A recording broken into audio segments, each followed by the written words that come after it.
What is a very hard problem, but I don't have much patience for anyone who denies that this challenge is real. We don't have time for a meeting of the Flat Earth Society. Well, that's strange. This is Truth Frequency Radio. No hate, no hype, no fear. Real people, real radio.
Broadcasting straight to you from a large spaceship currently harassing a plane over a southern ocean filled with VIPs that's actually being flown by Graham Bethune.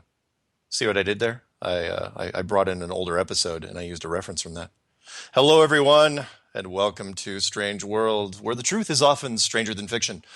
I'm your host, Mark Sargent, the creator of Flat Earth Clues, which propose that all of us are living inside a Truman Show enclosed structure thousands of miles wide.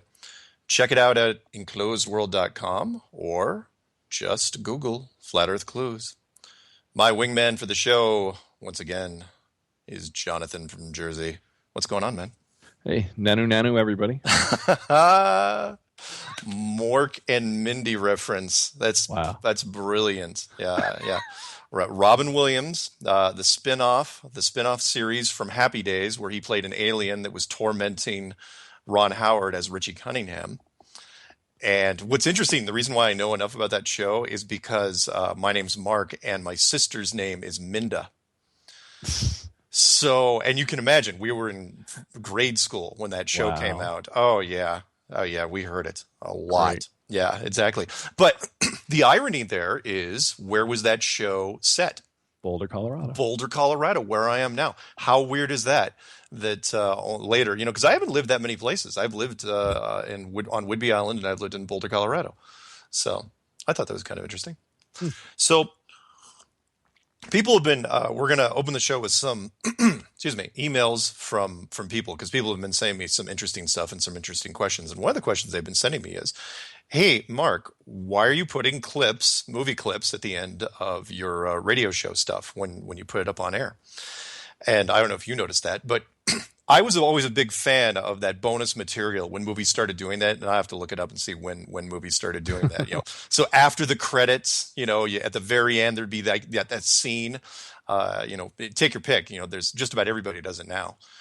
From epic movies, and so people have picked up that. Like at the end of the show, like one time I put the panic scene from Airplane 2 with William Shatner. And by the way, William Shatner stole that movie. Just entirely. The ending credits from Buckaroo Banzai, huge fan of Buckaroo Banzai, so put the ending credits to that. And most recently, and I bet you missed it too, I put that Slap Chop infomercial rap version. Oh, I did see that. Yeah, at the end. Yeah. I bled right into that one. For people that know the Slap Chop infomercial from whatever year that was.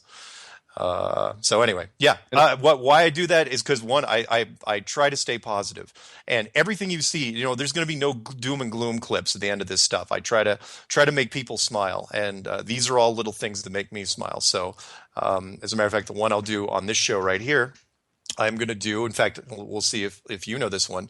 I'm going to do a snippet from a Jackson 5 video called "Can You Feel It?" Oh, I know what you're going to do. Okay. From 1980. And you're thinking, well, why in the world would you use such an obscure reference from 1980? And the reason is that video, believe it or not, is voted one of the top 200 videos of all time, even though it was made before MTV even came out. And I thought that was really cool. I mean, for 1980, I got to, you'll see it. It's really cool. I remember the video was cool with their glowing in gold sparkles and they're spreading it down to the kids below. I mean, I remember seeing that live. I'm old enough to remember when somebody put it up on air on one of the 3 networks, in 1980. And I was staring at this thing going, what is this? A precursor to music videos, and, music videos sucked me in to no end. My grandparents had it in Seattle. They had MTV, one of the first neighborhoods that get MTV. And I just was glued to that thing. And by the way, speaking of edits, if anybody noticed a technical difficulty last week, that was a pre-recorded show. And I was responsible for the sound editing. So I didn't think it sounded that bad. Do you think it sounded okay? Well, the I love you message might have caught people by surprise. Nice. No one caught me on that. Really? No one sent that to me. Maybe maybe they didn't know that you were messing around. That was Skype's fault, not our fault. But I had to fill that little piece for continuity. Nice. So an interesting thing, and you and I talked about this, but let's get right down to flat Earth stuff. Mm-hmm. There was an interesting thing that you and I talked about, which was the Kent Hovind story, which came out, and the reason I bring it up is it's very, very interesting on multiple levels. For those of you who don't know who Kent is, it's Hovind, right? It's not Hovind. I say it Hovind, yeah. Yeah, Hovind. Hovind. For those of you who don't remember who he is a biblical literalist, big anti-evolution guy, and he, did a lot of public speaking. Basically a pastor that really got out there and was going after science. And because he was a pastor, high-profile pastor, he immediately got in trouble with the IRS. That's just what happens to those guys. And he went in. He actually went to jail or prison or whatever it was. Well, anyway, the point is he got out recently, just a couple weeks ago, and he's been interviewed by certain people, and because things have changed somewhat since he went in, he's been getting a lot of emails, and the rep that's working with him has been posing a lot of the questions. So you can imagine some of the questions he's getting. Well, at least I thought, it's like, oh, when are you going to go speak again? What's your new take on evolution? Anything new? No, everyone was asking him about flat Earth. And it was like he didn't know what to do, because if you're him, and he was about as high profile as they get, do you immediately jump on the flat Earth and seem like you're just nuts? That you're crazy town? No, he even though he's a Bible literalist, he went against that, and he said, no, the Earth obviously has to be a globe and a sphere, and I believe that the Bible interprets it as this, and he was getting quite a bit of backlash over this, enough backlash that a small snippet of the mainstream media actually picked up on it, which was Forbes magazine. And I think I sent you the article, right? Mm-hmm. Yep, yeah, I'm looking at it right now. Yeah, fascinating. The fact that now it was weird because Forbes is all about financial stuff, and it was in their tax section because he got nailed for tax stuff. So this was an interesting story. So I'll go, did Kent learn his lesson? When he came out, as far as the tax evasion stuff goes, and. But what was interesting was Forbes picked up on it and said that they were interested because he was fielding questions about flat Earth, and people were turning on him because he wasn't going along with it. And I thought that was so strange. And the reason why I mentioned to you was it was the first time ever, because most people don't know that every day I will go into YouTube and I will type in flat Earth and I'll hit the search button and I'll set it to today or whatever. But I will also go to Google and I'll just type in flat Earth. Or whatever search engine you use. I use Google. I type in flat Earth, and the first time ever I've seen this, it actually showed up top of the list in the news section, and the story, and they put flat Earth in the title. In fact, you have the title in front of you, don't you? Yeah, right here. Troubles about flat Earth and other Kent Hovind developments, or Hovind developments. Yeah. Yeah, and I thought that was really, really interesting. Again, the mainstream. This is and that alone probably gave it so much more exposure than anyone anticipated, because now that the mainstream's looking at it. Even if somebody forgot what the actual article was and they're a regular Forbes reader, yeah, they're going to remember the words flat Earth and Kent Hovind. Yeah. And they're going to search on that, and then they're going to be like, oh my God, I didn't know there was so much material out there on flat Earth that's current.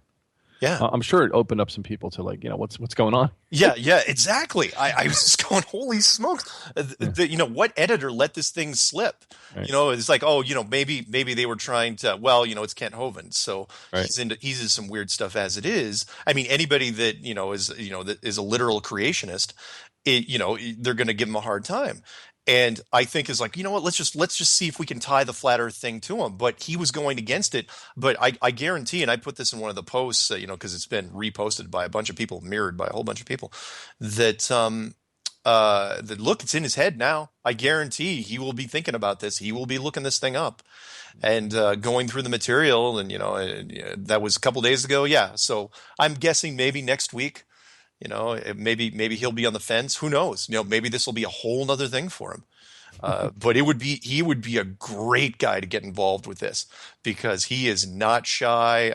Real, if you've ever heard him speak, real aggressive. It's fun to watch. Yeah, I don't know when he went to prison, and I'm sure he was connected well on the inside to read and have access to the internet. But if you came out of prison, let's say after 20 years. Right, and the first thing he did was turn on the internet. It's like, wait a minute, I went in. Bruce Jenner was an Olympic athlete, or what do you mean the Earth is flat? Or there's a lot, you don't know where you're going to stumble. And that reminds me, by the way, I'm glad you brought that up. The Bruce Jenner thing. No, I'm not. Even though he was one of my, I'm old enough that he was one of my idols of the Olympics from 1976. And I'll say something after you. Go ahead. Okay, so I want to clarify. Well, no, for me, I'm going to be as objective as I can, which is. The mainstream media hasn't picked up on the flat Earth thing yet. But really, once you've done the Jenner thing, what do you got to lose at this point? What is it really that much of a stretch to go from Olympic hero turned transgender to flat Earth? Honestly, is it that big a jump that you know what I'm talking about? I'm saying people out there they're still hesitant about covering this. There's some of the strangest stuff in the news this last year, and that's one of them. But anyway, go ahead and clarify. No. There's so much can be said. I don't want to get off topic, right? Well, no. We got time. What do you got? No, just in regards to Bruce Jenner. Whenever I've said Bruce Jenner in the past few weeks, I've had to clarify when I'm speaking about Bruce Jenner as Bruce Jenner, right? So if I'm talking about the Olympian athlete and all that, if I'm talking about Caitlyn Jenner, then it's only of the past 2 months because we were just introduced to Caitlyn Jenner. Exactly. So in the context of using words in the appropriate, without offending, Bruce was a great athlete and married guy, and now Caitlyn is. We don't know who Caitlyn is. Exactly. It's too early to tell what Caitlyn's is. Has that show even aired? I think they've been running the commercials. I don't watch much TV, but I'm seeing it pick up traction, and I think specifically, and I'll tell you why I'm bringing this up. You get into these discussions in forums. And we always get caught up on semantics, and you have to backtrack a million times before you get to the meat of the conversation. Yeah. But I said in the instance, Bruce Jenner will never be a woman. And people got upset saying, oh, my God, how dare you say that? I said, no, you're not hearing me. Bruce Jenner will never be a woman. Caitlyn Jenner will. Yeah. See what I'm saying? Like, it's two different lives. Yeah. So, and it's similar to like those of us that believe a certain way, whether it's religion or believing that the world is round, right? For 40 some odd years, I believe the world was round. Yeah. Now, if I'm believing it, they're gonna, people are gonna look, oh, you always believed the world was flat? No, only recently. So I guess I'm coming out like Caitlyn Jenner. Nice. Well, no, it's a good point. And again, not to belabor it, but there's some things we haven't really talked about. You and I are really kind of discussing this for the first time, which is if somebody walks up to him with that famous thing of him carrying the American flag above his head in 1976, does he autograph that? That's a good point. Does he even allow himself to autograph it anymore? Or does he sign it Caitlyn? Or is it worth more if he signs it as Bruce now? Oof. That's a tough right? call. Yeah. With the current signature. Yeah. But no, think about this. Say you were very conservatively minded or you were even fundamentalist Christian. Let's say like in Kent Hovind's case, right? Yeah. He has a certain group of people that he's representing or is his choir. Yeah. So if he goes and changes his views and says, yeah, I believe in a flat earth now, that might upset people that, you see what I'm saying? So what you did for so many years should have no bearing if that's the knowledge or the information that you had. Like at one time I used to be interested maybe in UFOs or, But as you get more information, and you find, oh, that wasn't a UFO, that was a secret government, black program that I saw, a flying triangle. Yeah. You know what I'm saying? It shouldn't. I'm sorry. Go ahead. Well, no, you're absolutely right. And in his case, I think he had to make like a split-second decision, which is, well, I don't really want to entertain the flat Earth because one, I just got out of jail. If you do that, who knows what would happen? But at the same time, his congregation seems to be really, really divided at this point because they say, look, if you're a literalist, you got to go all the way here. And since you've been in, since 2015's come out, a lot of stuff is pointing, from the biblical standpoint of it being flat. So, but he doesn't know what to do. I mean, what would you do in that case? I don't know what I'd do because he's stuck. He's in a really, really tough. Now, in maybe next month, maybe in a few months, maybe he'll come out and say, I've given it some more thought. I've listened to Rob Skiba's stuff. And Pastor Don Spears, which I just did, and maybe he'd be along those lines. Oh, which reminds me, that's a good segue because I was going to open the show with a Bible verse because the last interview I did was a Christian one, but I have to read it. So this is Flat Earth Church. All right. Today we're reading from Psalm 19:1 from the King James. The heavens declare the glory of God, and the firmament showeth his handiwork. That's the only verse I'm going to read. I don't read a lot of chapter and verse here. And you're thinking, and you know this, right? You already know where I'm going with this? No, go ahead. Oh, okay. So that verse, the heavens declare the glory of God, and the firmament showeth his handiwork. Why is that interesting? That is interesting because somebody emailed me, and we'll segue into the emails in a little bit. Somebody emailed me, several people have, and they said, why is that verse important? And I go, I don't know. Why is that verse important? And they say, because it's on Wernher von Braun's headstone. Oh, I should have got that. And I go, I just sent it to you this afternoon. Yes. And I go, and I thought they were kidding. And then finally I had to look it up myself. I just Googled, Wernher von Braun's headstone. And it's a real simple, very low profile headstone, which is his name. Born, I think I have it right in front of me here. Born 1912, died 1977. And he's got that verse in there. And I thought, what an interesting quote from a man that was really the backbone of NASA. Everybody knows who the Apollo astronauts were, but I mean, Wernher von Braun is NASA, the ex-Nazi scientist who came over and led the space program. Why that is such an interesting verse that he would use? Is he declaring something from the grave? Was that he puts in an envelope. It's like, by the way, this will be on my headstone if I ever die. The heavens, and he's a scientist. Right. So right. people will say, well, maybe it's not translated like that. Maybe it's the heavens declare the glory of God and the skies showeth his handiwork. And I'm going, fine. Either way, why is he quoting scripture on his own headstone? He's about as scientific as you get. But let me ask you this though. Yeah. Like, and I don't know too much about the Bible. I don't read it as much as I used to. When they speak about the four corners of the earth. Yeah. Right. And I'm thinking to myself, like, these are literal people. Like, they didn't have the internet. They didn't have stupid words like meh, like MEH or LOL. Yeah. Like, when they told somebody something, they meant it. So if they did a map, they tried to make it as accurate as they could be. Oh, yeah. So when they say four corners of the earth or something, like, what do they actually mean? A good point. Again, it's a Rob Skiba rant of his. He's is it? Okay. Oh yeah, chapter and verse. He knows them all. And I won't go into too much because that's not really our thing. But there are tons and tons of passages, not just about the four corners of the earth and the angels that hold the winds and the canopy that's stretched over like a tent and that the sky rolls back like a scroll, blah, blah, blah. But there's tons and tons of very specific quotes that says the earth is fixed and it does not move.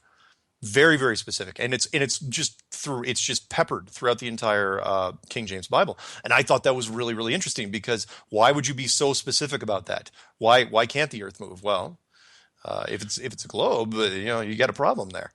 Well, the only reason I ask is that if I'm just thinking back in time, right? Let's say the people believe the world was flat first, and they had all, like I said, the star charts and everything that could prove it. right? The astrology, the astronomy, whatever they did was based on a flat Earth model. Yeah. But when they walked in any direction, if somebody were to stand in the middle of a forest or a desert or anywhere, Yeah. and says, well, any step I take could be in a 360-degree direction, Yeah. right? Yeah. You wouldn't just go north, south, east, west. Yeah. With that said, how come nobody came to the fact that not only was it flat, but round flat? Am I making sense? Yeah. Yeah. Like where the hell do you see excuse my language, but where do you see a corner when you're looking at the horizon? Like, you don't kind of think like it tapers to a point. Like, sweep all this dust and crap into the corner of the earth. There you go. Yeah. You know what I'm saying? Like Sim City, always build on the edge of the map. Yeah. To dump the pollution into the next map.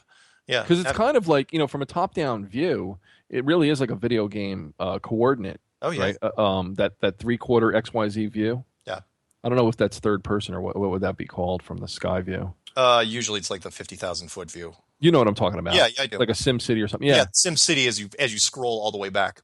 Yeah, and that's like where does this corner come from? This concept of a corner of the I don't know. Yeah. And that's a question that's come up many, many times, which is did the ancients know exactly what it looked like? And I have no doubt that some of them did.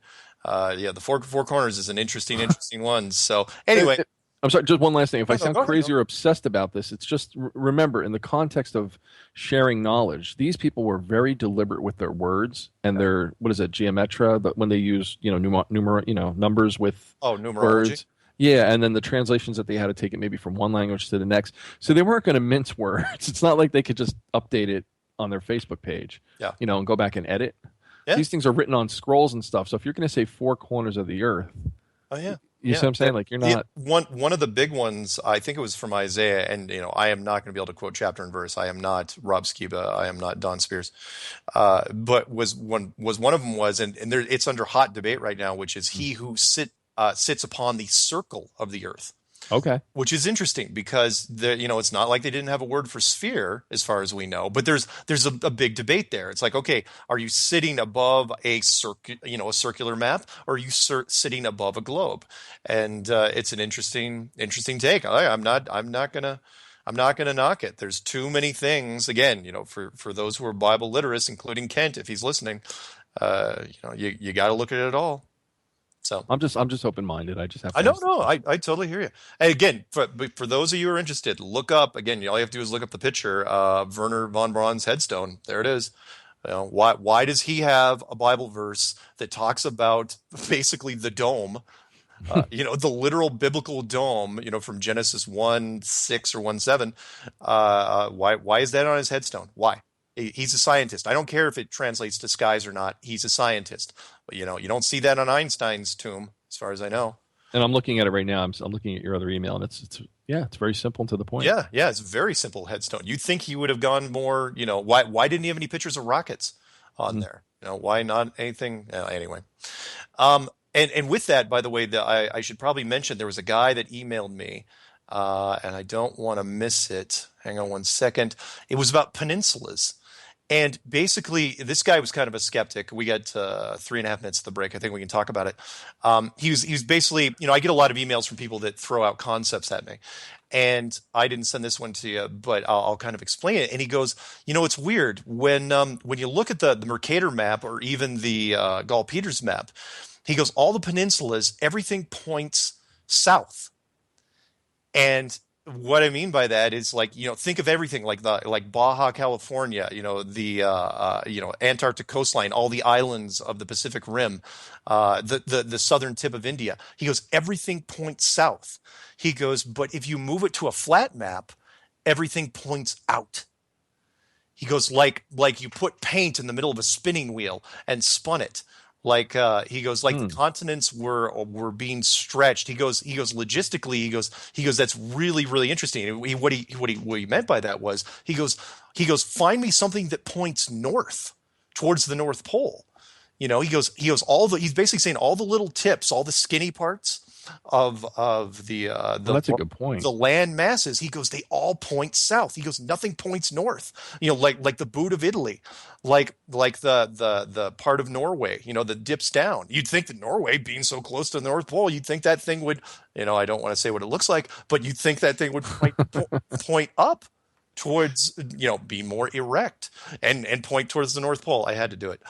And but it doesn't. It points south. Everything points south. And he goes, that's really unusual. And I thought, wow, he's got a point.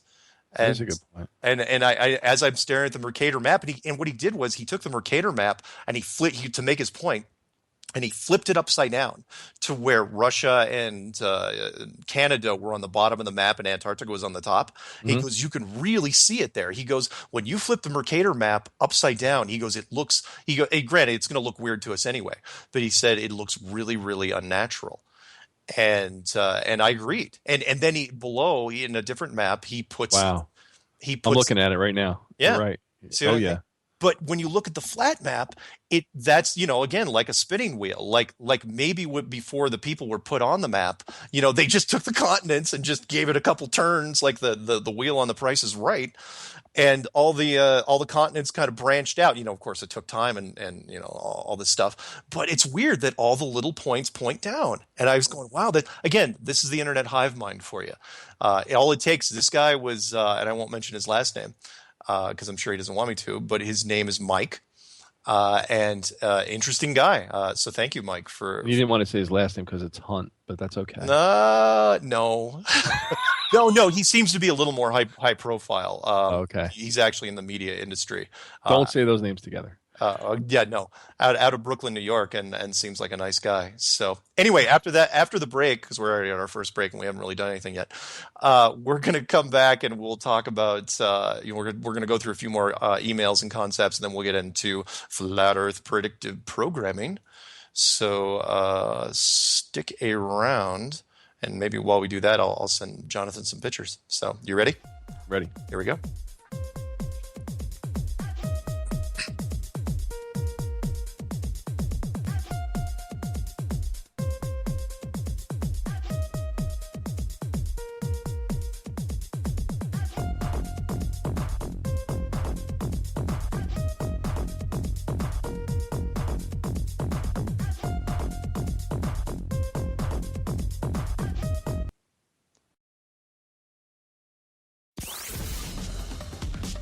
For Truth with Joe Bannister.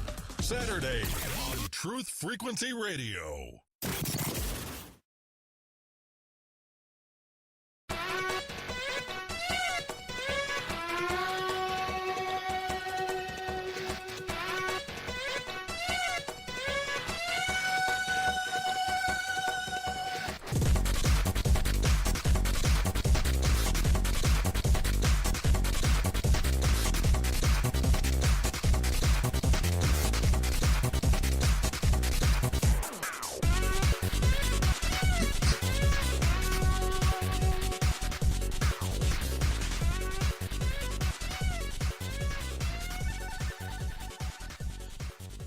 Welcome back to Strange World. I'm your host, Mark Sargent.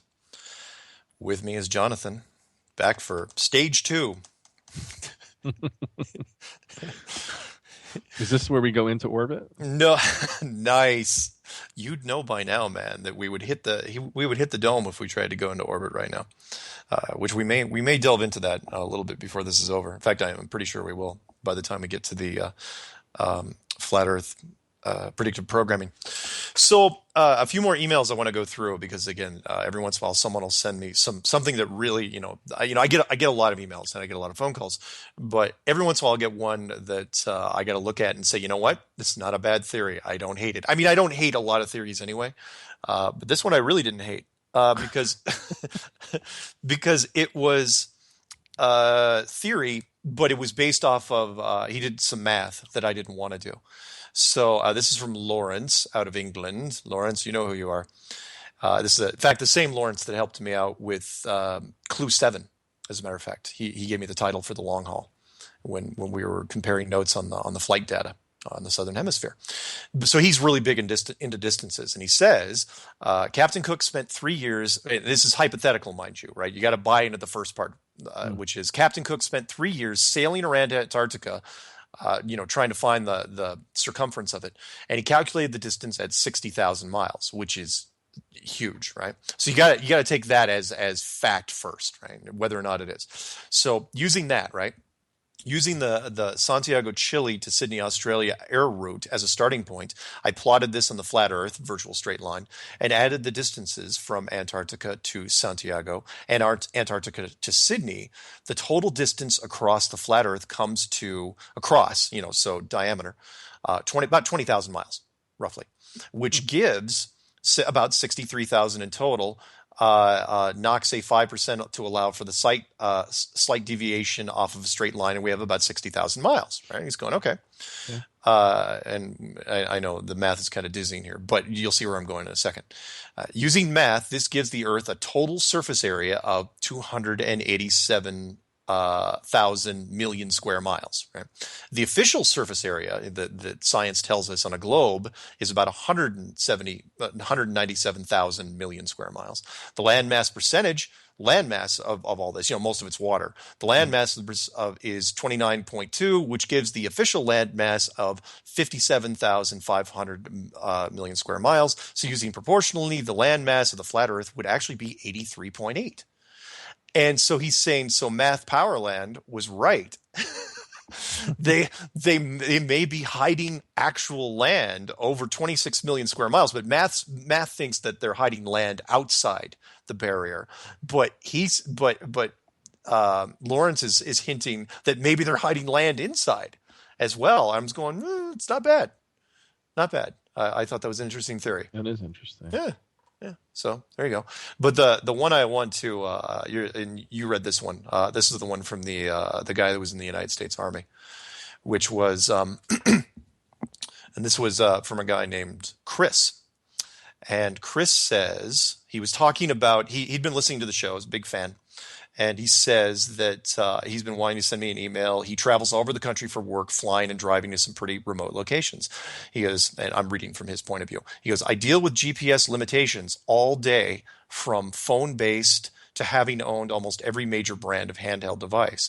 Though in a past life, figuratively, I was in the Marine Corps in the communication field specifically. That being said, my unit was deployed to Iraq twice from the early to mid to late 2000s. Right? So he was there, not that long ago. He goes, I can tell you, I don't for a second believe that we have satellites in the sky, somehow orbiting the Earth or in orbit with our Earth. It seems people flip-flop between those two explanations all the time, never really making sense. That being said, when the Malaysian flight info came out, that was the final straw for any belief I was holding on to. Mm-hmm. I'd be happy to go into more specifics with you, but just wanted to throw out a short list of problems that I've run into or know about. And you know about some of these. One, he goes, satellite phones. He goes, are spotty, and in most remote areas have no service. More specifically, third world, southern hemisphere, and oceans. Nor do they really work on planes. That's different from every movie we've ever watched, where satellite phones are bulletproof. You can take them anywhere and they never, ever fail. He goes, check the sat phone plans out there. You can see the coverage maps just like with AT&T or Verizon. To boot, I was in charge of military sat phones in Iraq that consistently didn't work, which I thought was pretty interesting. Huh. Second thing was, he said, handheld GPS works in much the same way. Spotty, though some are able to lose signal and have an internal compass to keep a heading and can catch a ping here and there to give you a general local location. Also won't work on planes. And three, all the real-time imaging I ever saw in Iraq came from drones and then passed down, and word of where they say it comes from gets speculated. But most of the time, people end up saying it's real-time sat. I know for a fact I've never seen it, which was very, very interesting because, as you know, I mean, we've been showing that in movies. Oh my God, what was the Harrison Ford? Air Force One? No, the Jack Ryan one where he was clear and present danger. Okay. Yeah, clear and present danger. No, I think it was Patriot Games, where they did that real time satellite. Where Delta Team goes in and wipes out an enemy terrorist camp in the Middle East. And what he's saying is he's going, and you'd think that was what, 20 years ago. He's saying that even now, not just a few years ago, they're not using real time sat. They're using drones for all their maps. And you say, well, maybe drones are cheaper. It's like, yeah, but why not combine the two? Why not use satellite imaging if you have it? So, excuse me. And the last part he said here was pretty interesting, which was, he goes, I can go on from here, but I was also attached to this goes on to something else that people argue about. I was also attached to an artillery unit during a tour in Fallujah, where we consistently shot miles and miles away with variable timed fuses, meaning we could have the round burst in the air over a target. Never did I ever really hear any corrections made for the curvature of the Earth, spin, or Coriolis. Mind you, they are doing this with a computer, yet there is always a backup person, of course, doing it analog with a charting table and maps, calling out everything he is doing, and if the computers don't match the guy doing it manually, they wouldn't fire. He goes, and I never saw an equation for any of this. No, wait a minute. Everyone who you're an old-time video game guy. Yeah. Remember all the games where you'd play like with tanks or something, you'd have to lob, like you'd have to hit the other guy on the other side of the island. Yeah. You'd have to adjust for windage. You'd have to adjust for windage and elevation. Yeah. Elevation, all that stuff. Yeah. And when you bring this, and that was on a flat plane though. Yeah, that wasn't a flat plane. Yeah, imagine if those video games were made on a curve, and then how you'd have to calculate for the curve. Exactly, yeah. There was never a video game like that. There's never, yeah, you're right.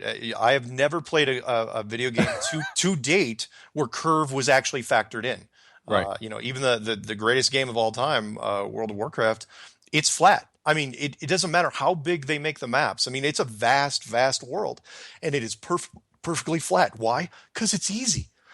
You don't have to deal with anything special. You don't have to mess with anything as far as the physics go. So why are we always making it flat? Why wouldn't art imitate life? Why wouldn't we make it a globe? Yeah, I know there's some planet simulation stuff out there, but all the biggest games that are all flat. So anyway, but I thought that was very interesting that he mentioned this. Look, this is a U.S. Army guy who says that, look, we're using artillery. Forget about the long range snipers, because they can only go a mile and a half tops. Well, wait, let me just stop you a minute. You know what you want to analyze? What? The new Navy railgun that does something like Mach 7, and it travels 100 miles. It doesn't require explosive warheads. Oh, you're right. Does that should have to deal with a curve? If any Navy people want to call in and explain how that thing targets. Yeah. Because who's going to shoot in a direct line of sight? And if you're shooting over the water, direct line of sight, then... Yeah. Yeah, 100 miles. Yeah, what are you shooting at? 100 miles. You'd be overshooting your target all the time. They would just be sitting there laughing, watching these things go right over their heads. Yeah, exactly. Yeah, they would. You're absolutely right. You're safe below the curve of the Earth. That's your foxhole on the ocean. That's funny. No atheists in a foxhole and no foxholes in the ocean. Wait, what? Nice. Yeah. So any debunkers out there that are going off of the the artillery shells, those old stories, like, look, here's U.S. military state of the art stuff right now. He's saying he's never seen it. And again, I try to tell people, it's like, look, I am a shooter. I've got scopes on several things, and the only thing you ever have to learn, windage and elevation. The only thing you have to mess with is gravity, because eventually gravity is going to pull the bullet down. And yeah, every once in a while you'll run into somebody. I think they put curvature into some of the long range sniper stuff in some of the manuals, just to mess with them. But Mark, you know what? I'm sending you this link right now because I'm looking at this, and I was half kidding around when I said that. Yeah. But where is there 100 miles of open, flat land on the planet Earth? I mean, last week we talked about that place down in Bolivia or Belize. Yeah. Salt flats. Yeah. But from a military standpoint, right, there's nothing in Afghanistan's all mountainous terrain. Like, there's no open combat field where there's 100 miles of direct line of sight. Yeah. So why would the Navy develop a railgun that can shoot 100 miles in a straight line? Good point. And if anyone wants to know, I got to mention. I'm afraid to question this. Well, no, if anyone wants to mention I've got to tell people where to find this. The title is called of the article. It's from Wired magazine. Navy's new railgun can hurl a shell over 5,000 miles an hour, which is very, very fast. No question. It's also very, very expensive. It's also in the experimental stage, but they've got a video of its firing. Who knows? And mind you, this is a GIF that's animated, but that's a shell and not a missile that's going up and down for elevation over mountain ranges and stuff. It's not taking satellite tracking. So again, my question is, where is there 100 miles in any direction that you would shoot at a target in flat line of sight? Good point. Excellent point. Wow. So, okay, what was the other one I was going to mention to you? The moon thing. And then we'll get into the predictive programming. I had mentioned to you, and this wasn't, I get a lot of emails from people. And the thing that's been kind of trending recently in the flat Earth circles, and it's really, really recent, which is so strange. I had heard a whisper of it when Jeranism had mentioned just in passing. He goes, "Don't you think it's strange?" Because we were talking about the moon. And he goes, "Don't you think it's strange that if you take a magnifying glass and magnify the moon's rays, it doesn't get any warmer?" And I go, "That's kind of weird, right?" That's a good point. I didn't think anything of it. I'm going, okay, that's kind of strange. Didn't think anything of it. And then Stars Are Souls from he's the co-host that was kind of doing the stuff with Laurie Frary, the guy with the sunglasses. Mm-hmm. He was walking outside, and basically what people have started doing, because again, it's the easiest test that people, you want an easier test than trying to find the curvature and going down to the beach and taking pictures of ships. Because aren't all thermometers, aren't they all infrared now? The ones they point in people's ears. I think it's like, oh, right. Yeah. Everybody's, does anybody even put the ones in the mouth anymore? Doesn't really matter. The point is you can take these things and check the temperature of just about anything. And when I initially told you, I don't even know how I addressed it, because I said that, I go, "Hey, isn't it possible that moonlight is cooler in the shade than sunlight?" And you had that same reaction. Oh, laughing again, man. You were just laughing at it. And I was going, "No, man, it's not. This wasn't my thing. I was just watching somebody do this." And I started playing Moon Shadow by Cat Stevens. And you were playing Moon Shadow by Cat Stevens, which was so. It's actually good. Somebody should do a test video and put that on. There you go. Put the video slides to that. The soundtrack. But here's the premise. And again, I've commented on a few people's videos that have made it. And I go, "Look, here's why it's kind of important and relevant to the flat Earth." And I got a good response for this. I can't wait. You go first. Okay. So everyone knows, because there's going to be another test. It's going to get weirder before it gets better. I can promise you that right now, which is, everyone knows that when it comes to sunlight and sunshade, we always take temperatures in the shade, because, if you go out in the middle of the sun, it's super, super hot and the rays beat down on you and you get warmer and warmer. So when they say it's 100 degrees in the shade, it's really freaking warm. And you would expect when nighttime comes and a moon comes out, let's say a full moon, like last night and tonight. Yeah. You would expect, because the sun, if you follow the globe model, then the sun is reflecting the moon is reflecting the sun's rays. Therefore, yeah, of course, it's going to be a fraction of what the sun is, but you would expect that it would be also warmer in the moonlight, ever so slightly, and cooler in the moon shade. And what people are coming out there and finding out is that it's actually warmer in the moon shade. And it's the exact opposite. So if you go into the moonlight, the temperature drops, in some cases, a bunch of degrees. And when you go back to the shade, it doesn't matter if it's the shade of a tree or a shade of a truck or whatever it is warmer in that shade. And you're thinking, okay, what does this got to do with anything, right? Other than it's kind of cool. And I hope a lot of people, grab their infrared thermometers and just start walking around. You wait, there'll be people, you'll run into people, you'll see them walking outside just pointing this thing in the air and hitting the button, because it's so easy to do. And here's why it's important. The reason why it's important is because in the flat Earth and closed system model, the moon and the sun are completely separate projection systems, meaning that the sun is like an incandescent light bulb, and the moon is like an LED, or like you said, kind of like a cool laser. Mm-hmm. And it's not only is it not generating any heat, it seems to be generating the opposite of heat, which is, it's hard for me to get my head around it. And I'm a flat Earth guy, and I'm having a hard time with this.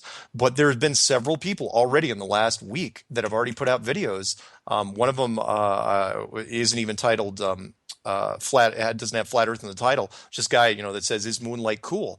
And he did a test outside with, pointing it at a girder. He had it was a very well done test. It was very level headed, very quick, very calm. And that's what it showed. And I was going, wow, that's fascinating, because it does help prove the model, in my opinion. But you have a response to this, or don't you? It reminds me, I think I may have mentioned this on the air before, yeah. As to the mystery as to why coffee at room temperature is the coldest liquid.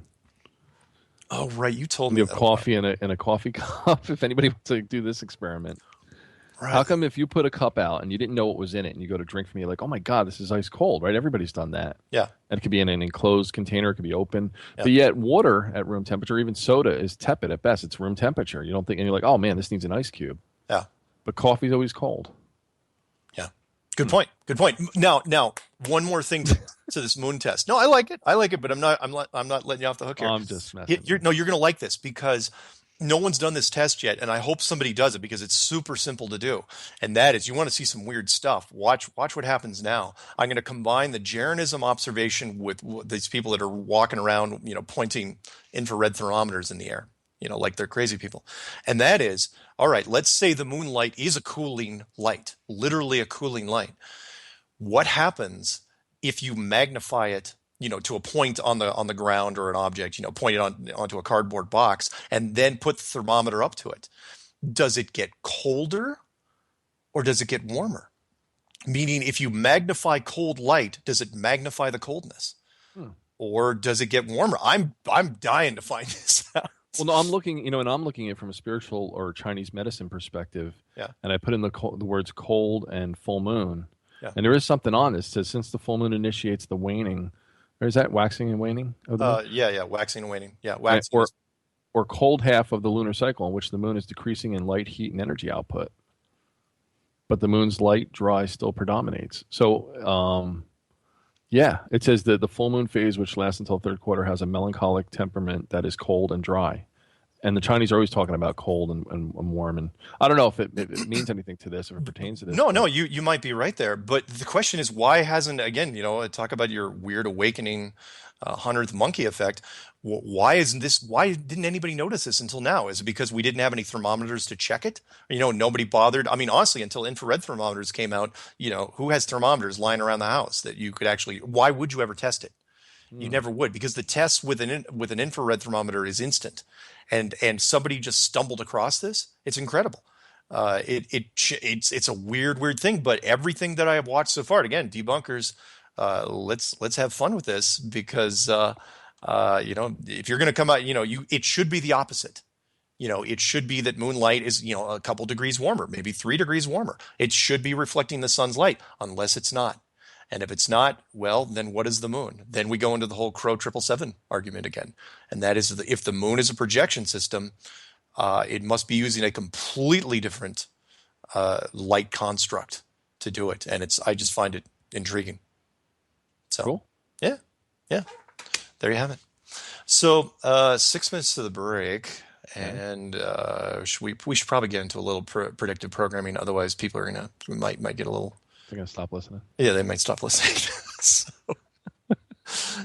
But there's an intro to this. And what I was basically, the title of the video is called Flat Earth Predictive Programming. And what we're really kind of looking at is everyone knows about the programming that's been going on so far, which is, when you're 6 years old, every classroom in every school in the world, unless it's a really, really poor classroom, and even then, it's just probably a beat up version of it.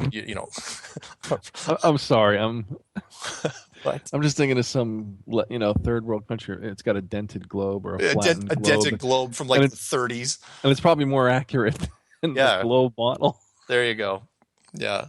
Somebody crushed it flat. I'm sorry. Yeah. Meanwhile, they think they're poor, and they're like, "We're waiting for money to come so we can buy a new globe." So we can buy new globes. It's like, wow, you guys are more advanced than us. Seriously though, every school. You think about every school. It doesn't really matter. Any movie, I don't think that. I think it's a prerequisite. I think you either have to have a globe or you have to have the Mercator map, a pull-down version in front of the blackboard. I think it's absolutely required in just about every classroom. For whatever reason. And by the way, when I kid around like that, I'm mocking because it seems like every undeveloped country has a purity and wisdom that we then go ahead and corrupt with our so-called science and technology. Nice. Even handing them candy bars and giving them cavities. Jonathan is not making fun of poor people. No, I'm being sarcastic about our first world ways. We're well, whatever. Yeah, our first world ways. Yeah, because we've done so well with that. Right. Yeah. Oh yeah. We're a shining beacon of hope and cavities. You say fluoride. We say. Yeah. Yeah, forget about it. It's like, well, what if you just stopped eating candy? That's blasphemy. Yeah, what's up with this National Geographic? How come all these people have the whitest, perfect, most, like no problems with their teeth? You know what I mean? It's like you look at it and you're like, what the hell? Good point. I always say to Melissa, my teeth, I can afford some dental care, not much, but it's like, what's wrong with my teeth? What am I eating? What do they eat? And then they say they have no food, but their teeth are perfectly white. Yeah. You know what I'm saying? Any country. Yeah, they don't. Yeah, they don't have the same wonderful marketing that we have from Nestle and Hershey's and Mars and all the. I'm not picking on them necessarily, but my God, I got to put this out there real quick because we're going to get into it the rest of the show. Sure. This guy came back with something for mixing, right? It was like this thing you roll in your hand. Yeah. Like you're making a fire with a piece of wood. You know that one? And so it was a paddle. And everybody's like, what's that? And it was really fancy and ornate, had designs on it. He says, this is what they mix cocoa with, or cocoa, down in South America. And you put it in the thing and you spin it between your hand really fast, like a blender. And I'm thinking to myself, wow, anybody could carry that with them. It's like, you know what I'm saying? Like, we overcomplicate everything. Yeah. By the way, heck, I might as well burn up the last 3 minutes of this. So when it comes to, you want to know how far we went with candy, and I know we digress. You and I, we have a tendency to do that, but that's okay. I swear to God, we will get into the predictive programming. I swear it. One of I actually saw, and you and I grew up with candy and sugared cereal and all that stuff. I mean, the marketing companies are really, really big. Processed sugar. Oh yeah. I'm sorry. Processed corn syrup now. Did you ever see those musical lollipops? Did you see when those things came out a few years back? Oh, the blow pops? No. Yeah. Well, what they had done was they had created. So you know how the old vinyl record players work. You put grooves, grooves in a certain way on a piece of vinyl, and you run a needle over it, and it plays a tune, right? Mm-hmm. So what they had done was they had created a lollipop that was sort of like a record. Right. And then they had attached it to like a little mini super cheap drill, like an electric screwdriver attachment, so that when you press the button, the lollipop spun. Right. And you're going, why would you ever have something like that? Right. So you can suck it faster. No, the goal was when you put it against your teeth, it would play music inside your head. Oh, wow. I know. That's funny. But the point was, it's like, yeah, but you're literally grinding sugar against your enamel. And it's a novelty thing to where, yeah, fine, you hear Baa Baa Black Sheep or whatever tune you're going to play. and by the way, if anybody was at home saying, man, this guy's a jerk, he doesn't know what it's like to live, with bad teeth. Or what I was referencing was not National Geographic, but Dr. Weston A. Price, who went around the world and he did examinations of people that had perfect teeth before they ate sugar. That's what I was referencing. Oh, I gotcha. Yeah. Well, no. I'm old enough to remember when they used to, in fact, I was old enough that I was in grade school when the fluoride test beds were going through, when you had to rinse your mouth with fluoride once in the afternoon. And they see if they I remember the treatments, like the gel, they'd actually put it on your teeth and make you bite down on it for 5 minutes and say, don't swallow. Oh, yeah. That didn't go over very well because the flavor, it was so strong, and the flavors they used, like bubble gum and cherry, were so overpowering the kids were throwing up. And so every dentist that I ever heard of abandoned it. And you guys can look it up. But anyway, with that, we're gonna segue into our second break, and we'll come back after this, and we're gonna go straight into predictive programming and why we're doing it, and I promise we'll cover all the stuff.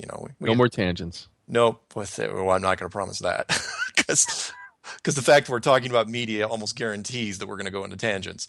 But that's okay. But so we'll be right back with that. So really, don't go anywhere.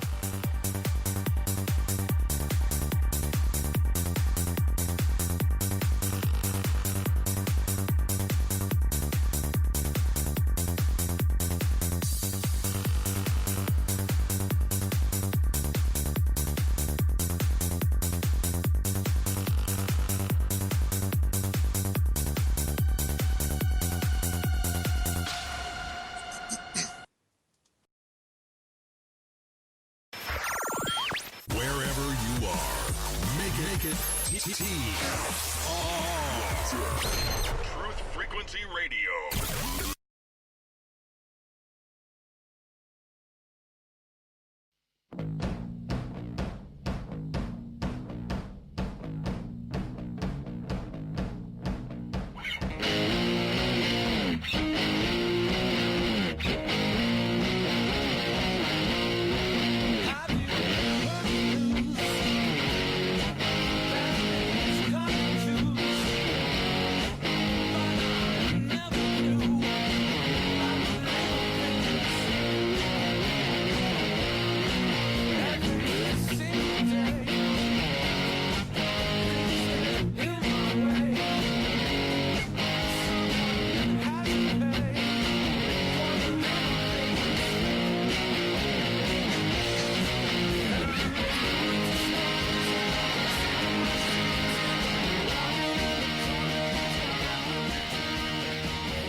Oh, welcome back to Strange World. I'm your host, Mark Sargent. With me is Jonathan from Jersey, and we're talking about flat Earth predictive programming. Thought I was going to say flat Earth friendship, didn't you? I need coffee. Do you? No, I'm gonna make Melissa get it. I got the giggles again. Go Oh ahead. God, no, don't. Back Okay, on track. so what we're doing is basically we kind of got off track because we were talking about how it's too easy to talk about the stuff we've been programmed with because the globes are everywhere. I mean, yeah, not just the classrooms, but every movie, every television show, the space program, just about every world organization. I love what Matt said, how it used to be world this and world that, and now it's global, everything else. Almost like it's their last ditch effort to try to hold on to this thing. And so what I'm going to do, or we're going to do, is we're going to kind of go over movies and we'll get distracted because we like going over plot lines and stuff like that. But we're going to go over different media that's really been, because remember, yes, they've been pushing the globe on us, absolutely, no question, for years and years and years. And even the Mercator map, for example, the fact that the Mercator map is still in schools ever since we've had schools, and they still won't switch over to the Gall-Peters map, even though that's at least it's not a perfect flat map by any stretch, but it's at least perspective wise a lot closer than to what it really should be. But what they've been doing is, remember how I told you that this thing can't be kept a secret forever? It's just not. You can't hide the world forever. Not from a population that advances in technology. Now, if the population stayed like, say, the Amish, if we were all a giant Amish culture that never developed any sort of technology, we were stuck in whatever they are, the 1860s or something like that, then yeah, you can keep this thing going forever. But because, modern, you want to call it first world countries, whatever, modern technology has been advancing at such an ever increasing rate, this thing was going to get found out. And so what we're going to kind of talk about are movies and television shows, maybe not so much books, but if anyone wants to, write in and if stuff we've missed, because I'm still getting new stuff sent to me, which we'll go over. They've been kind of getting us ready for that. And for those of you who don't know exactly what predictive programming is, it means that they're hinting to you in media, various forms of media, of what is to come. So, a lot of that was done with 9/11, the famous, in fact, the thumbnail I'm going to use for this episode on Truth Frequency Radio, by the way, everyone should listen. That was their plug. The famous 9/11, $9 tour to New York that Bart's in front of. There's so much predictive programming that's out there, and with this thing, because it's the biggest conspiracy of all time, because it's the granddaddy, it's the mother of them all, you would have to ramp people up for this thing way in advance, potentially decades, just to get it in the back of their heads. So. And speaking of, about that clip from that spin-off show from the X-Files, the one with the three computer guys. Oh, the Lone Gunman. Lone Gunman, and that episode that aired 6 months prior to September 11th. Yeah. And the computer controlled chip and the planes were remotely operated, and the reason why they were doing it was even crazier. Yeah. For those of you who haven't seen it, look up the Lone Gunman 9/11 crossover thing. It's you can find it on YouTube. A lot of people have mirrored that thing, and it's great. Yeah. Why show that? Why show that in advance? And the Lone Gunman, it was an okay show. Would have been more interesting though that they had done it on the X-Files. Go ahead. Can I add something? Because I mentioned something last week. We were talking about this. The reason why they do this, because somebody says, "Oh, it's for spiritual disclosure. Or they have to broadcast it." No, it's what it is if there's any whistleblower on the inside or anybody who's going to stumble upon the plot that's going to unfold. Yeah. If they put it in the media, that way anybody who comes forward, they say, "Oh, you're crazy. You just saw that in a movie or you read about it. You're one of those conspiracy nuts." So it's a way to make fun of people if they should accidentally stumble upon the truth. Good point. Yeah. So you do it in plain sight. I mean, any of your best crimes, just like close-up magic, if anybody knows close-up magic, is done right out in the open. Yeah, you hide it in plain sight. Absolutely. And several people have told me that not only, the powers that be, I call them the authority, which, make up government, a combination of government, the super rich and the royals.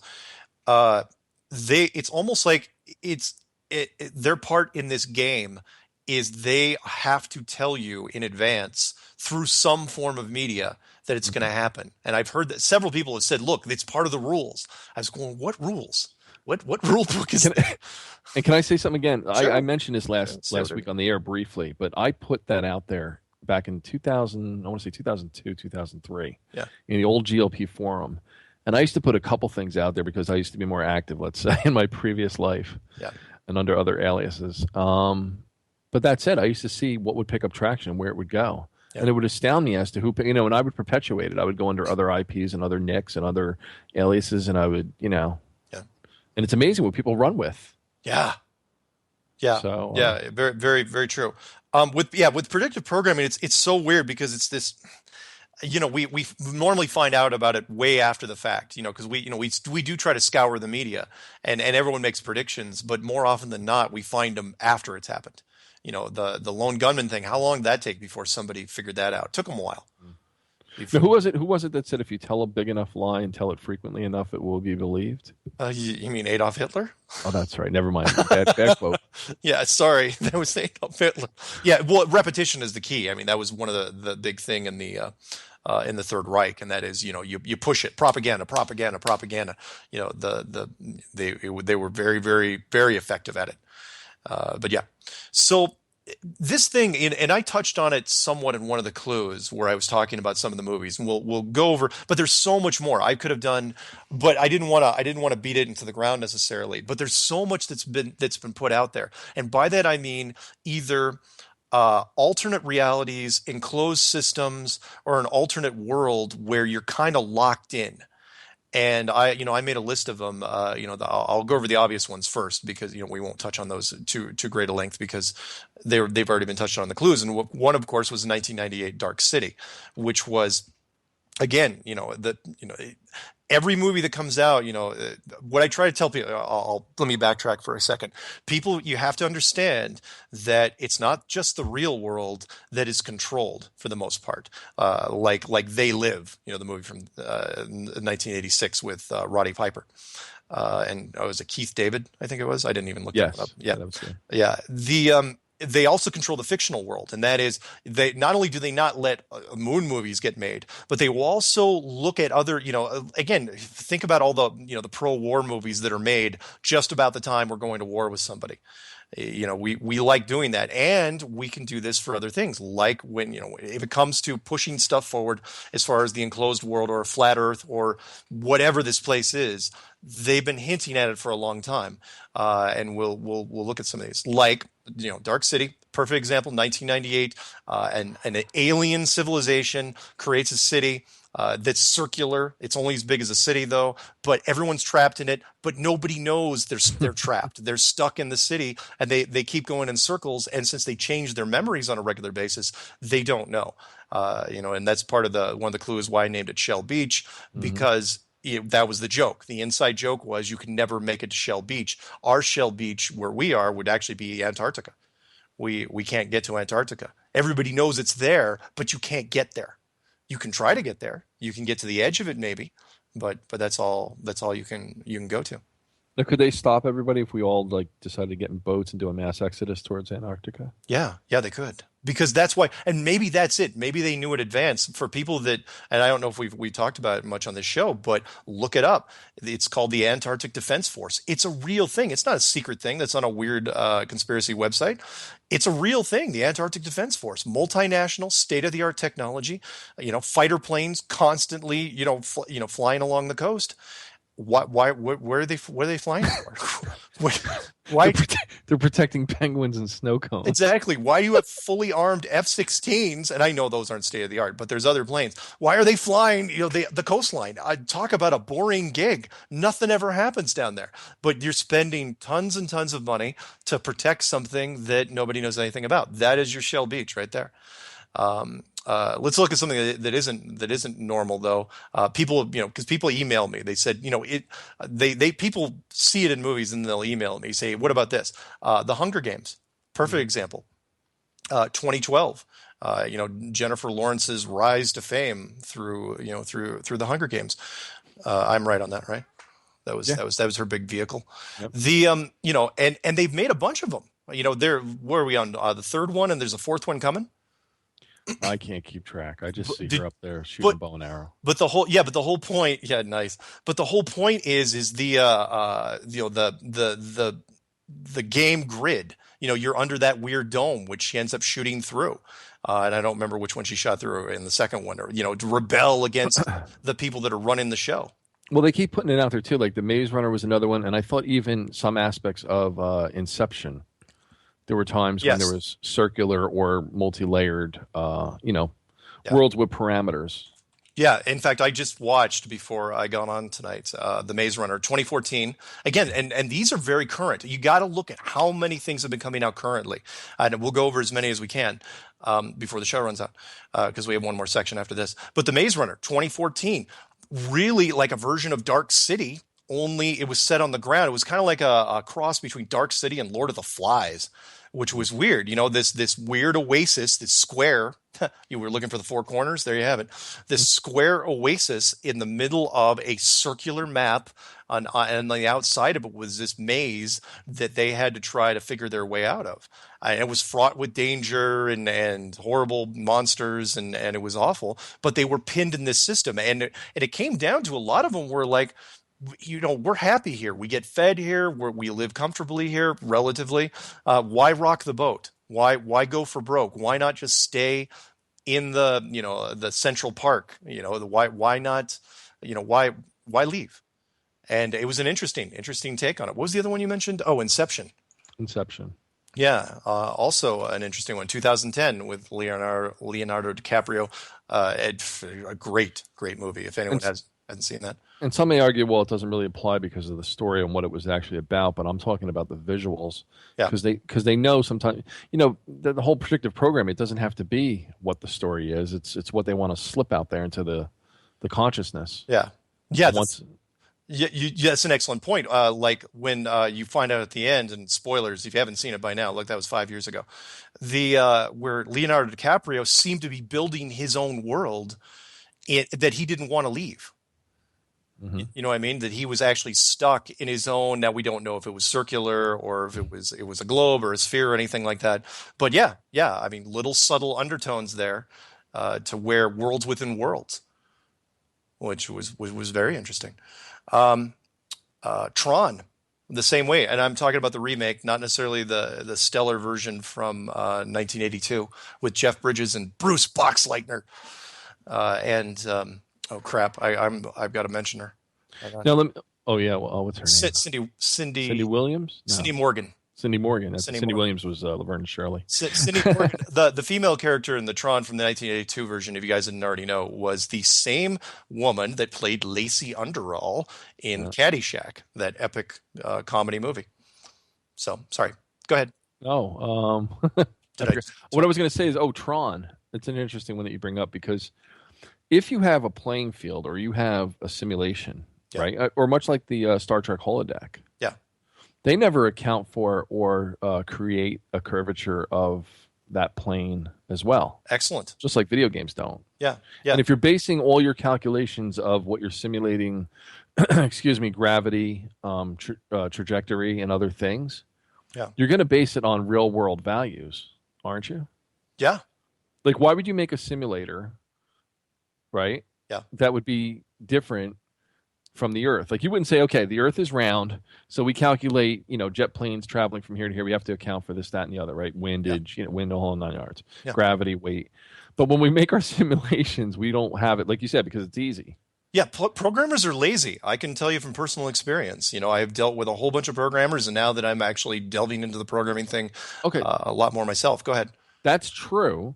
Only because we don't have the computing power right now, currently, if we're talking about modern day video games, to create that. But if you were making a simulator that was going to be as real as what a holodeck would be, why wouldn't you factor in the real environmental factors of life? which if you're saying if the world's curved, you would have to factor that in.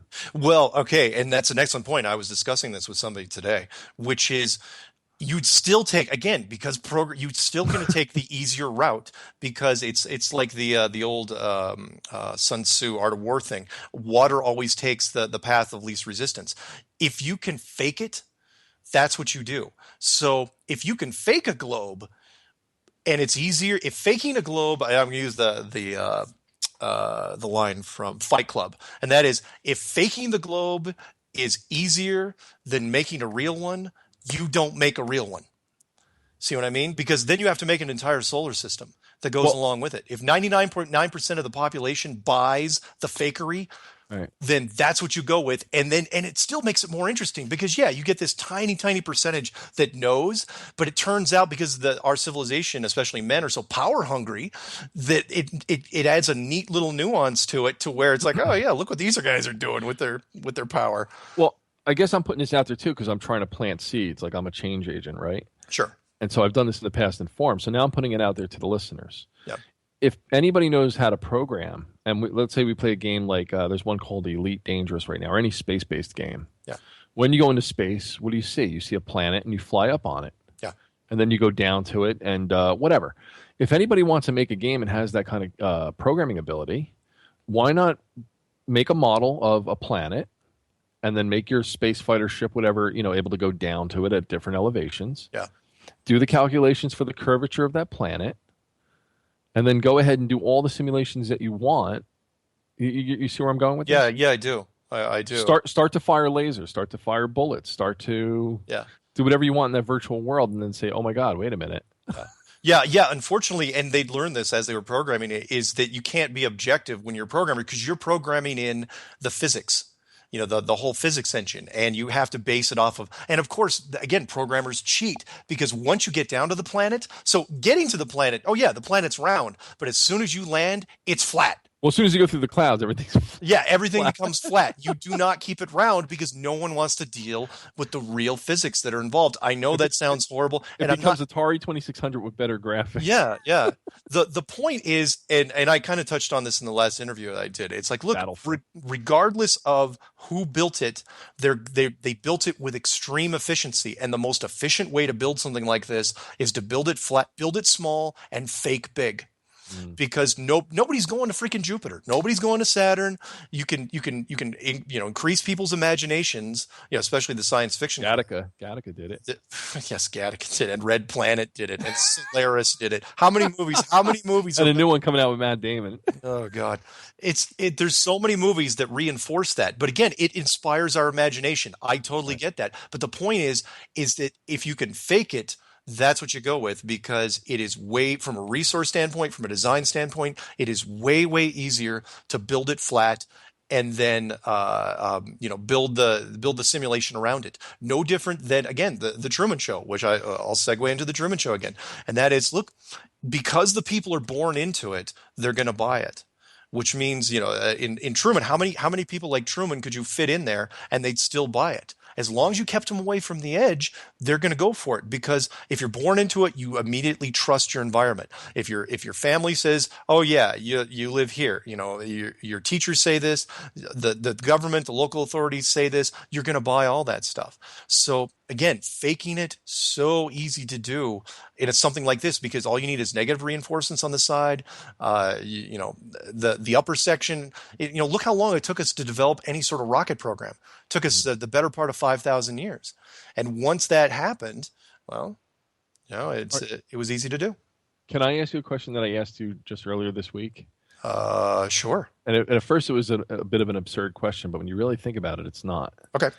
When you're standing, tell me if I should ask it or not. You'll know where I'm going with this. Okay.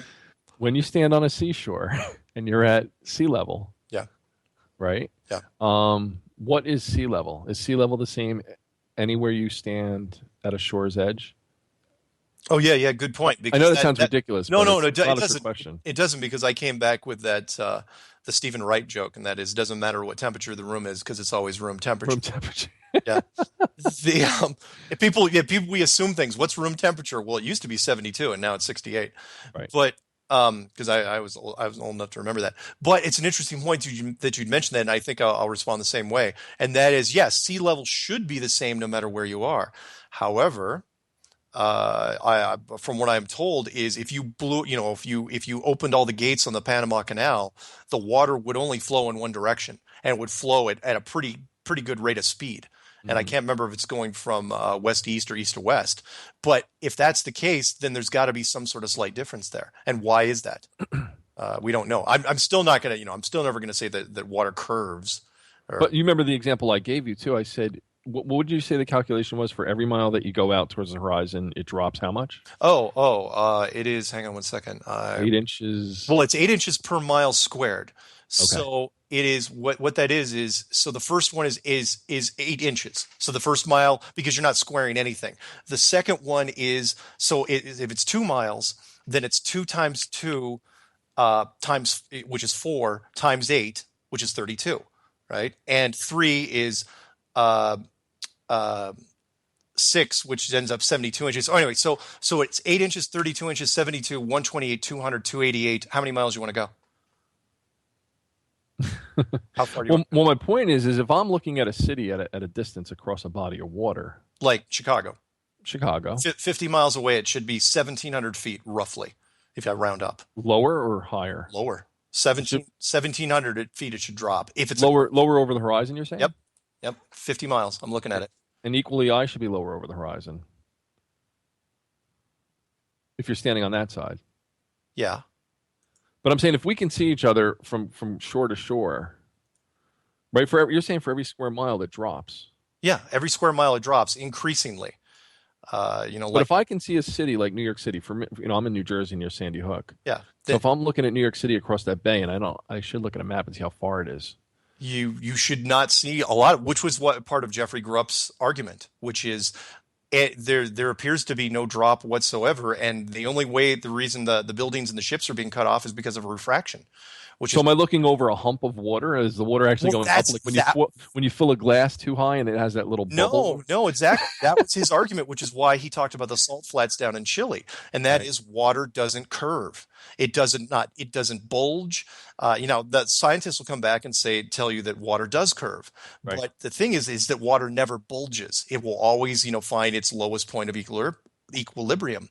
But yeah, the Chicago skyline, the famous argument where, and we talked about this a couple shows ago, where it's 50 miles across the Great Lake, and you shouldn't be able to see it. It's 1,700 feet below the curvature, and you should not be able to see it. And they're saying, oh, it's a mirage. It's bending light.